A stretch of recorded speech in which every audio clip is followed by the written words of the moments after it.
So this is the latest patch that came out today for the Scouring on the 14th of February. So the first change is unlimited groups on or off in game settings. This means you can have an unlimited number of units in each control group now.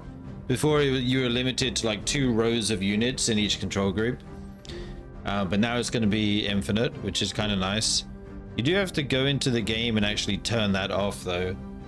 So if you go to the game, you go to settings, there's this new option here, limit control group size. You want this off if you want to put lots of units in a control group. Otherwise, if you have it checked, it's going to limit the amount that you can. I don't know why you would ever have that limited, but that's what that does. And then the next change is the 1v1 map is swapped. Big improvement. The new 1v1 map is much better in my opinion. It has 2 ways to enter your opponent's base. It has 2 bridges. The old 1v1 map only had 1 choke point. So this is way better. The new upgrade for archers in the sawmill gives +2 damage. Sounds good. It sounds good. Unfortunately, it's a tier 3 upgrade. And I think right now, given the current meta, which I'll go into in a minute, I don't think it matters. I think this upgrade is kind of extremely irrelevant. But yeah, archers do 8 attack damage, so the extra 2 damage gives them 10, which is a nice little boost, but I'll talk about in a minute why I don't think this matters. And the visual and UI improvements. I already saw a lot of like foliage and kind of terrain changes with the visual stuff. I saw some lily pads in the water and some foliage and stuff, so I think this is really good. I don't know what the UI improvements were. I didn't actually notice that in the few games I've played. Go into the balance changes. Oh yeah, go into the balance changes. You can see it's all footmen. The damage from footmen is up from 5 to 7. This is footmen and grunts. I shouldn't just say footmen. Footmen and grunts both got a 5 to 7 damage increase. My math isn't so good, but that's a big increase. What's that, like 35-40%? No, wait. Maybe, yeah. Anyway, it's a huge increase. They also got a 20 health increase, which is big, and their cost didn't change. So this unit now just has like the best stats in the game, quite frankly. For comparison, knights have 240 HP, so only 100 more HP than footmen. However, knights cost 220 gold and 40 lumber. Whereas this unit, it only costs 100 gold. So if you buy 2 footmen, for example, you pay 200 gold and you get 280 HP and you get 14 damage. But if you buy a knight, you pay 220 gold and 40 lumber, you get 240 HP, 40 less, and you get 18 damage, 2 less. Granted, it's on 2 separate units, not on 1 unit. But for a tier 1 unit to have like even comparable stats, I actually think they're better than a tier 3 or tier 2 unit is really insane. Yeah, 1 knight kills 2 footmens, barely. And then you also had to go tier 2 and make a stables to get that. Whereas the guy making footmen can make a barracks and then make twice the amount of footmen that you make. And not have to spend all that money to go tier 2 and get the building. I'm predicting it now. My prediction, I don't think this is a hot take.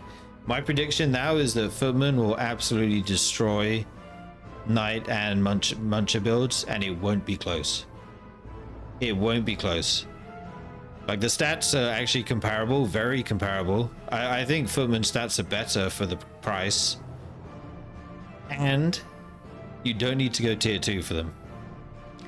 So you're going to use that money to make a second barracks and pump out footmen, and I think they're going to beat knights now. That's my prediction. Before you get heal or rage, anyway. Once you get heal, like things change, obviously, but I don't think you'll ever get there. My prediction for the meta now is it's going to be literally footman all game, every game. So the next change is gold cost for the archer unit has gone up from 80 gold to 100 gold. This is kind of another indirect buff to the footman. Like, footmen were already great against archers once you have defend. Like, archers didn't do anything to them. Now they really won't do anything to them because the archer's even more expensive.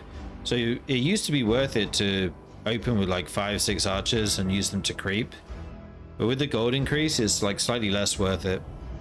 So I'm not sure whether it will still end up being worth it to do that and quickly creep the gold mine and the wolves, or I think people might just start making footmen from the very beginning. Okay, anyway, next change, damage is up from 3 to 5 for the bandit units. That's the guys on the outpost. That's fine. I mean, I think they're a bit weak. 3 damage is very, very low, so that's fine. Damage is up from 5 to 7 for wolves. This is kind of in line with the footman and grunt damage. They actually hit a lot harder now. They actually feel a lot stronger than they did before. But that's good. I mean, this camp gives a lot of money, so I think this is fine. You just need another unit or two before you can take them on. Next, the cost of bows for peasants has changed from 400 to 200. 400 200 to 200 100. So it's been halved.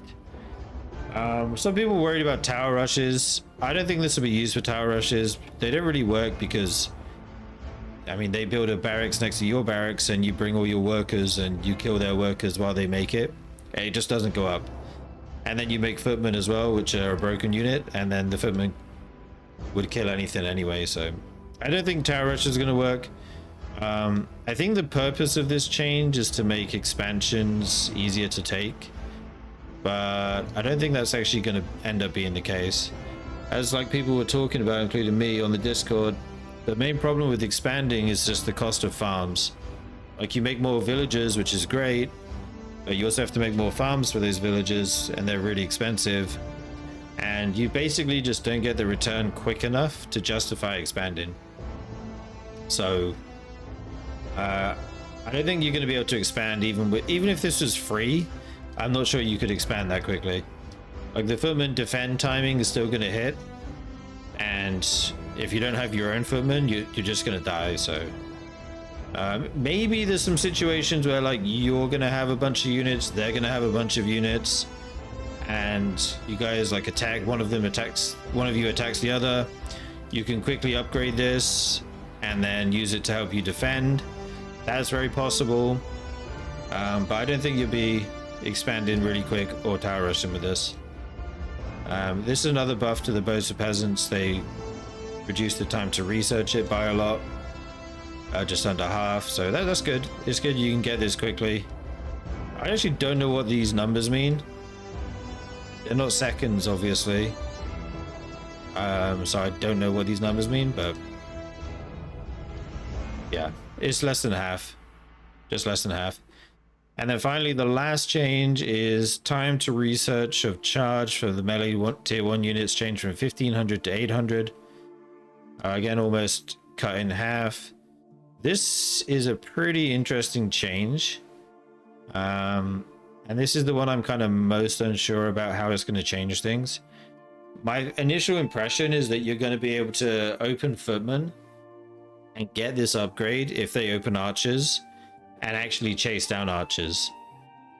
Like, for example, they open archers, you open footmen, you get this upgrade because it's pretty quick now, and you send your footmen to their base. If their archers are away from the barracks, you can just charge on the archers and kill them. The only way archers kill footmen normally is that you kite them, right? But this ability gets rid of kiting completely, basically. And then if there's, out of position, or they're on the barracks but it's far away, or some other situation, or there's a farm far away from the barracks, you're going to just use charge on the villagers. And yeah, that's going to kill them super quick as well. And you know, if you trade out one footman for one villager, I think you're doing great, because they cost a little bit more, obviously. They cost, I know, sorry, they cost the same, and they lose the resource collecting time, the mining time that worker would have been working. So if you can get on workers and trade out one for one, that's going to be amazing. So I think some people will definitely mess around with this. How good an opener, I'm not sure it will be, because against archers, I think it's going to be amazing. But I think people are going to start opening with just footmen. So if you're against someone who's just making footmen, I'm not sure how good it's going to be, because they're also melee units, so they don't care about you closing the distance too much. Maybe you can try and pick off workers with it, actually. Actually, that could be cool. If you get it and your opponent doesn't and you push them, you might be able to like charge past their footmen and take out workers. I don't know. So I think some people will play around with that. And we'll see how it goes. But yeah, that's all the patch notes for this patch. Like I said, I think we're in the footman meta now. I'll be honest. I'll be honest, guys. I'll be very surprised if every game is not mass footman within a few days. Like at a high level anyway. Like once people figure out the meta, I think it's going to be all footman all day. That's my prediction. They were already really good pre-patch. Really good. Like archers and cannons do nothing to footmen now. And then like now they're going to even go toe to toe with knights, I think. But we'll see. Could be wrong. But that is what I think, and that is all the patch notes for this one.